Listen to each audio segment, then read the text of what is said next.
thé aux perles, c'est une nouveauté dans la plupart des pays, mais c'est déjà énorme en Chine. Cette tendance a commencé dans la région de Taïwan dans les années 80, où les gens ont d'abord fait ces billes avec du tapioca et du sucre brun. Mélangé à du lait, c'est ensuite devenu la nouvelle boisson par excellence à travers toute l'Asie. Ce qui a commencé par un simple thé aux perles est maintenant devenu une industrie de 13 milliards de dollars avec une infinie sélection de variétés. Cette boutique du centre-ville de Shanghai vend jusqu'à 1200 tasses de thé par jour. Haiti a commencé en 2012 et compte maintenant près de 200 magasins à travers le pays. C'est l'un des succès des nouvelles marques de boissons de thé apparues au cours des dernières années. Haiti s'est fait un nom en popularisant un nouveau produit vedette.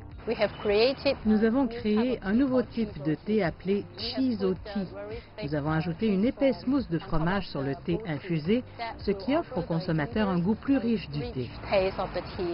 Les gens font la queue pendant des heures pour obtenir ces thés recouverts de mousse au fromage, même si cela prouve une fois de plus que le fromage est souvent le fondement d'une bonne cuisine. Les experts affirment que cette réussite révèle un nouveau champ de bataille alors que les différentes marques de boissons au thé tentent d'attirer les clients. Il existe un autre facteur qui contribue à la popularité des boissons, les réseaux sociaux.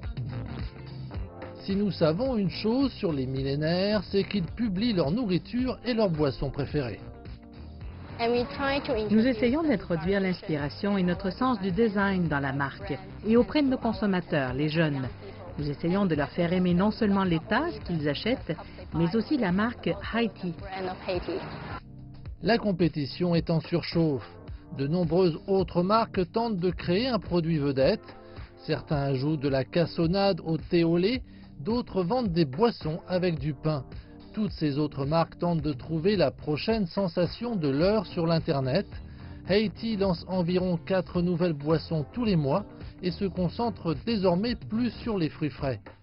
Aux expositions commerciales de boissons en Chine se trouvent des hommes d'affaires ambitieux qui cherchent à prendre leur morceau de mousse au fromage. Henri Chao a lancé la marque Sanam cette année. Ce que nous essayons de faire, c'est d'utiliser uniquement des feuilles entières, des feuilles de qualité supérieure. Les fruits de saison sont un véritable succès. Si quelqu'un met des fruits de saison au menu, il deviendra instantanément le meilleur vendeur. Son plan de match, utiliser une sorte de bille faite non pas de tapioca, mais de jus de fruits frais et de farine de blé. Surtout en 2018 et en 2019, les consommateurs paient plus d'argent.